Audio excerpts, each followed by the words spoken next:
Hello my dear students, welcome to SR English ICC English tutorial. Today we will be doing Act 1 Scene 6 of Macbeth. Macbeth, I have completed explanation line by line till Act 1 Scene 5. Today I will explain you line by line Scene 6 of Macbeth Act 1. So let's start. The scene takes place in Inverness. In the previous scenes we have seen that Duncan decides to visit Macbeth's castle just to express his gratitude towards the bravery that he has shown and how he has contributed to the battle and he has helped Scotland to win. So, to express his gratitude, he has decided to visit Macbeth's castle, that is Inverness. And as he approaches Macbeth's castle, he sees hautboys, that is wind instrument. Hautboys are wind instrument made of reeds and torches. Torches are nothing but they are burning logs, because those days electricities were not there. So torches indicate that the scene takes place at night. Enter King Duncan, Malcolm his eldest son, Donalbain his youngest son, Banquo, Lennox, Macduff, Ross, Angus and attendants. So this big team has come to stay overnight. They have decided to stay overnight in Macbeth's castle. So Duncan standing still, he has not entered the castle, he is standing outside the castle. He says, "This castle hath a pleasant seat." Seat means setting. The whole environment, the setting, that means how the castle looks from outside. The air nimbly and sweetly recommends itself unto our gentle senses. And the air, the whole setting of the castle, where the location of the castle and the sweet wind that is blowing, that is soothing, that is very fresh and soothing, very comfortable. He is getting a great comfort from this wind, and that is cooling down their senses. Now you have to imagine from that context that few moments before only they have just faced a war, they have come out of that war. So he is now feeling very fresh and his senses are, he says Macbeth's castle, the appearance of the Macbeth's castle from outside gives him a very comfort. It's very comfortable and very refreshing to his senses. Banquo, this guest of summer, the temple haunting marlet. Marlet are martin birds, they are kind of bird. So general temple haunting. Why temple haunting? Because these birds are generally seen visiting temples, that's a holy place. So Macbeth's castle is compared to a temple or a holy place. So does approve, it's an evidence. Approve means is an evidence by his loved mansionary. Mansionary means nest. So the bird that generally lives in or makes his nest in the temples has made a nest also in Macbeth's castle. So it is compared, giving the idea that so holy and so divine, that the heaven's breath smells wooingly here. So that heaven's air, that heavenly appearance, or you can say that heavenly air is surrounding Macbeth's castle. Wooing means that is pleasing to the heart. So this martin bird has found, or the marlet has found, Macbeth's castle to be so holy that bird who is used to, means living in a temple, has come and built a nest in Macbeth's castle, giving a hint that Macbeth's castle or that divine air is here. No jutty frieze, no projected, no pillars, buttress, nor coign of vantage, but this bird hath made his pendant bed. Pendant bed means hanging nest. Pendant bed and procreant cradle. Cradle means a corner where they most breed and haunt. So procreant cradle. Procreant cradle here means that the corner, a convenient corner that the bird has found where they mostly breed. Breed means they lay eggs, and they haunt. Haunt means they visit regularly. I have observed the air is delicate. Not only that, the air around the over here is very soft. Delicate here means soft. No jati, jati means projected, or frieze means pillars, buttress means wall. So every nook and corner, the projected areas, in the pillars, in the walls, even every convenient corner, the bird has made it hanging nest. The nest of the bird is in the shape of a pendant. So, and its cradle, cradle means it's a nest for laying eggs, where they mostly breed and they visit regularly. Now he says that the air is also soft. Next page. Now Lady Macbeth enter. Now she comes at the door and sees Duncan standing. Duncan sees Lady Macbeth and says that, see, our honoured hostess. The love that follows us sometimes is our trouble.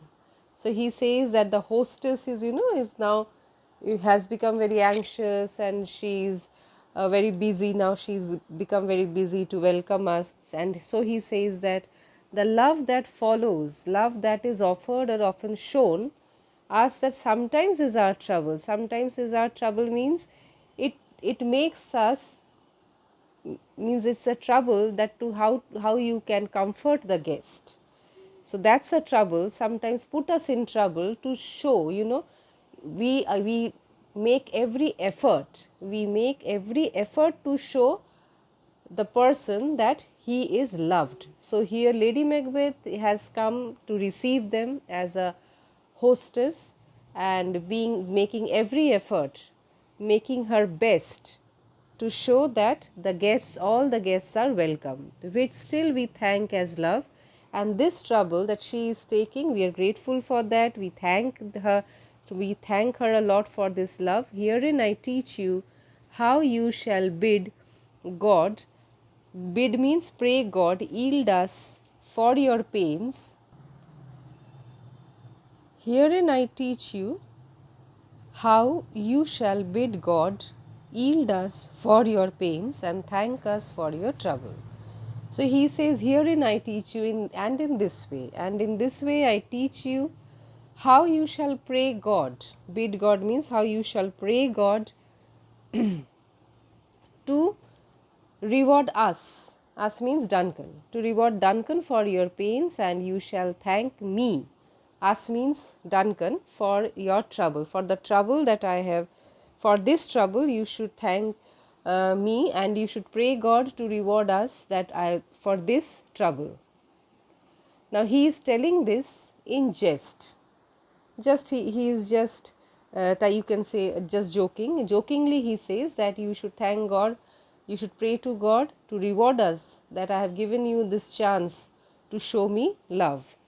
Lady Macbeth, all our service. Now she says our, she speaks in plural because she is speaking in behalf of her husband also.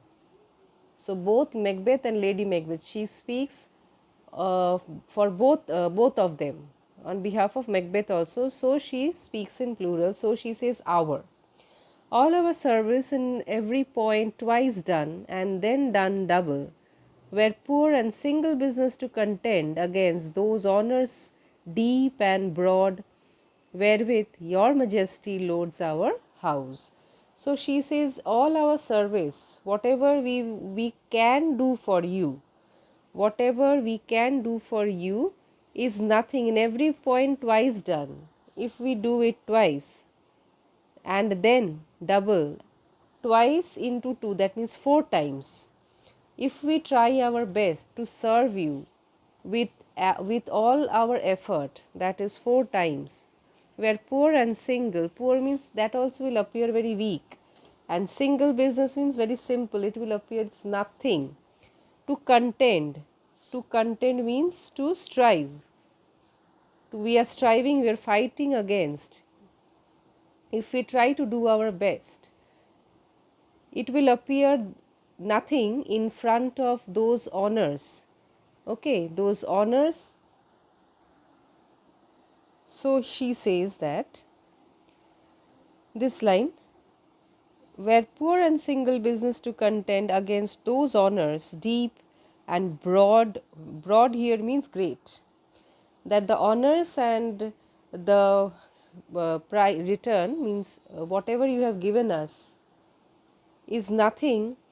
The thing that the service that we try to give you, actually she means that the service, even if we try our best to be double and redouble our efforts, then it will only appear very poor and simple, or very weak and very poor, to contend against, that means in return to those honors which are deep. Deep means here big, she wants to say great and big honors, wherewith your majesty loads our house, that you have honored, that you have given us. Simple is that you have given us. For those of old and the late dignities, old means that are already given, that you have already given, and the late dignities means the recent honors, that you have given us, heaped on us. Heaped here means, given in lot. Heap means a lot. Up to them we rest your hermits. We rest your hermits means, that means we are even duty bound to pray as hermits for your, hermits here means like sages or hermits, we can only pray for your long life. So Duncan says, now he inquires about Macbeth, where is the Thane of Cawdor? We cawed him as the heels and had a purpose to be his purveyor. So we chased him at the heels means he came before us. He inquired about where is the Thane of Cawdor. We coursed him means we chased him. Chased him means we followed him. We followed him at the heels and had a purpose. Had a purpose means he had a purpose. Macbeth had a purpose to be his purveyor. Purveyor means means he will be arriving before us to be a messenger, but he rides well. And his great love sharp and his spur, but his great love for us, acted as a spur. Okay, acted as a spur. He is a good rider. He rides well means he is a good rider, and he rides well, and his great love sharp as a spur hath helped him. Help means helped him to his home before us. So he has arrived. His love for us he sped up. With great speed he ran his horse, and which helped him to reach home before us. Fair and noble hostess, we are your guests tonight. We have come here to stay overnight. Now Lady Macbeth says that your servants ever forever. Your means both Macbeth and Lady Macbeth, both of us are your servants forever. Have theirs themselves we are, and what is in theirs in count to make their audit at your highness's pleasure, still to return your own. So we both are your servants, and we are like themselves your servants ever. They both, Lady Macbeth and Macbeth, she says that we both are your servants, have theirs means whatever they have, and they themselves and whatever they have, what is theirs in count. What is theirs in count means, on count means in trust. So they are just trustees, they are just, whatever belongs to them is actually Duncan's, to make their audit, and whenever their service will be asked, they are bound to give. Their audit here means account. They are there to give an account to your highness's pleasure, still to return your own. Return your own, that means whatever is ours is actually yours. So as Duncan says, we are guests tonight. So she wants to make it clear that Duncan has come to his own house, Duncan has come to his own property. So he is not a guest, he is a family member, because everything belongs to Duncan, and both Macbeth and Lady Macbeth are nothing but his servants. So whenever their service is asked, whenever Duncan will come here So Duncan has come here and it is their duty to serve him back. So they are not doing any favor and nothing, it is their duty as a servant to serve him. And Duncan has not come to somebody else's property, it is his own property. So whatever belongs to them is actually Duncan's, because everything is given by Duncan. Next Duncan says, give me your hand. So he asks for his hand, for her hand. Why? Conduct me to mine host, means show me the way to, or take me to Macbeth. We love him highly and shall continue our grace towards him. Our grace means our favors, our love, will continue this love by your leave, hostess, by your permission. So by your permission, now if he wants to get inside the house.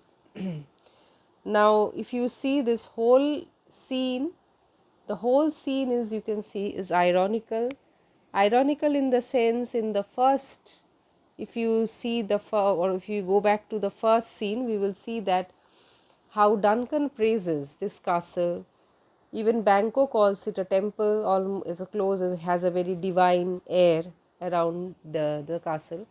So Duncan is praising the, the place where he will be killed.